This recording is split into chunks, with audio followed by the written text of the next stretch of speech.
Olha, tem entrevistado chegando ao vivo conosco, aqui em áudio e vídeo também, no youtube.com/Rádio Bandeirantes Oficial.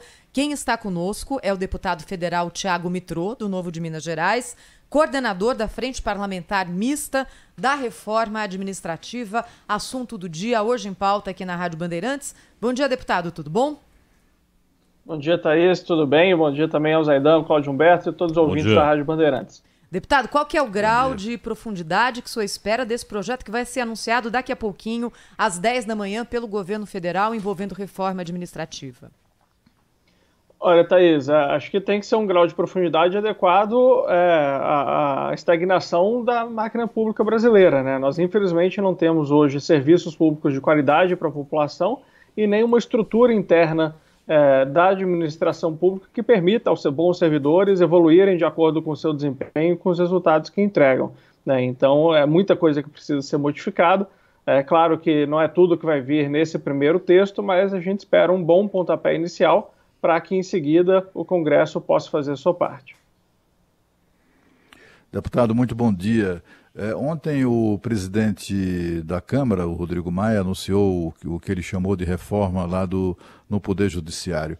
Mas, deputado, pelos dados ou pelas informações do presidente da Câmara, assim, os próprios deputados não parecem dispostos a acabar nem com as regalias, privilégios e penduricalhos e ganhos indiretos no Poder Legislativo. O que esperar de uma reforma do Poder Executivo e outra do Legislativo, que na verdade é uma antiga reivindicação das pessoas, né, dos brasileiros, no sentido de reduzir o tamanho do Estado, no sentido de tornar esse Estado não só mais ágil, mas, sobretudo, menos pesado, né? A gente está carregando nas costas esse Estado brasileiro que sofre de obesidade mórbida, né? E a gente só tem o papel de pagar a conta. Como acreditar na sinceridade, digamos assim, de reformista do Congresso ou mesmo do governo federal com projetos tão modestos, né, tão decepcionantes?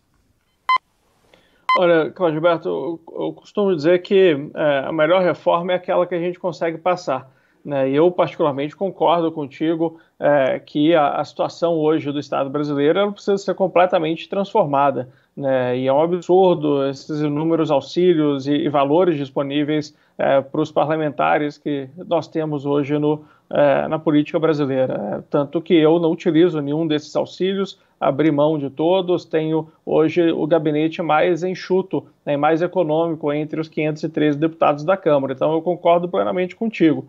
Agora, nós temos que entender também que, infelizmente, essa não é a posição majoritária do Congresso brasileiro em relação a cortar os próprios benefícios dos políticos, né? Eu já apresentei, junto com outros parlamentares do Novo, propostas para que isso se reduza, mas essas propostas não vão para frente. Acho que para a gente conseguir ir mais a fundo naquilo que você demonstra desejar e que eu desejo também, talvez a gente precise de uma renovação mais profunda do Congresso Nacional e para isso precisamos da colaboração da população brasileira.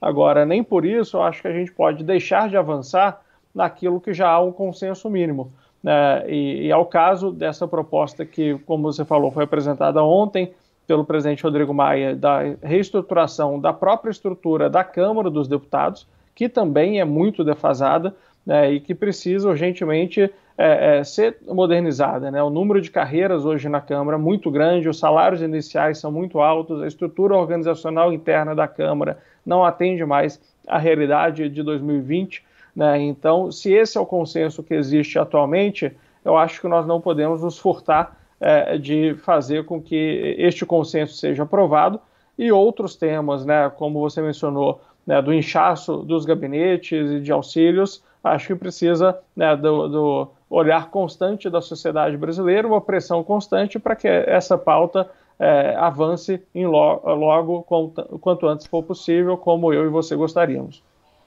O deputado Thiago Mitrô, você disse que apresentou inclusive um projeto para que haja uma reforma séria, profunda, na Câmara dos Deputados. E aí você frisou que o projeto não anda, né? Ou seja, não é nem que ele chega ao plenário e é derrotado, ele não anda. Ele para onde? No Rodrigo Maia? Zaidan, depende do que nós estamos falando, né? Por exemplo, você tem projetos que nós já apresentamos para acabar com o fundo eleitoral. Esse projeto é distribuído para uma comissão, né? E essa comissão é quem tem que avaliar, primeiramente, cada uma das comissões. Então, são as mesas de cada uma das comissões que eu não apresento interesse em fazer ele andar. Outros projetos que nós já apresentamos, por exemplo, para acabar com o reembolso de despesas médicas integral da Câmara. E isso hoje vai para a mesa da Câmara, não é somente o presidente Rodrigo Maia, e a mesa ainda não deu andamento a este projeto. Então a gente vê que aquilo que vai acabar tendo perda ali dos benefícios atuais dos próprios parlamentares, existe uma dificuldade maior para que se avance. Não é por uma opinião de uma pessoa, acho que um consenso, né, que existe naqueles grupos que acabam ocupando as posições de decisão da Câmara. Mas, por outro lado, eu acho que olhando a metade cheia do copo, né, e nesse 1 ano e meio que eu estou lá, aprendi a olhar essa metade cheia também, porque senão a gente não avança. A reforma interna da Câmara que foi apresentada ontem, eu acho que ela é bastante significativa, a mudança da estrutura e adequada para essa modernização. Então, e espero que a do governo que venha hoje em relação ao executivo esteja no mesmo tom, e esses outros aspectos que nós desejamos que mude, que a gente continue lutando para que nos próximos meses e anos a gente consiga finalmente equalizar essa parte também. Deputado, se a reforma do governo federal que vai ser enviada ao Congresso for muito branda, só vê clima hoje no Congresso para que ela seja modificada e consiga implementar uma mudança mais profunda? Olha, Thais, eu vejo que sim, né? Esse é um Congresso que, nesse aspecto das grandes reformas, se mostra bastante reformista. A reforma da Previdência mostrou isso, a reforma administrativa, pesquisas que são feitas com os parlamentares mostram que há uma ampla maioria a favor da reforma administrativa e a sociedade brasileira tem pressionado. A gente viu há 2 semanas atrás, quando teve aquela votação do veto presidencial na Câmara, onde se buscava o veto, o Congresso aprovou que possa ter aumento de salários durante a pandemia para uma série de servidores, o presidente vetou corretamente essa medida, e o Senado derrubou o veto e a Câmara manteve. E a diferença entre a votação no Senado e a Câmara foi que houve uma pressão muito grande da sociedade brasileira para que o veto fosse mantido. Lá atrás, em maio, quando votamos esse projeto, somente o Partido Novo foi contra essa abertura da possibilidade de aumentos durante a pandemia para certos servidores. Então, mudou muito para que em maio somente um partido tivesse sido a favor da medida e agora, em agosto, a maioria dos partidos da Câmara tivessem sido favoráveis ao que nós já acreditávamos em maio. A diferença entre maio e agosto foi a pressão da sociedade brasileira, que não dá mais para vivermos em um Estado cujas práticas não estejam compatíveis com a realidade brasileira. Então, eu acredito que, caso a proposta do Executivo, por qualquer motivo que seja, não esteja à altura do que nós precisamos neste momento, contaremos com o apoio da sociedade para que nós possamos incorporá-la na tramitação no Congresso. Agora, deputado, como é que o Congresso espera ter, digamos assim, autoridade moral para votar, discutir uma reforma do Poder Executivo, se essa reforma do Poder Legislativo parece tão acanhada, né? A gente está falando de uma reforma que pretende cortar 1.000 cargos em 20.000. É uma reforma que não fala, por exemplo, em reduzir o número de deputados federais.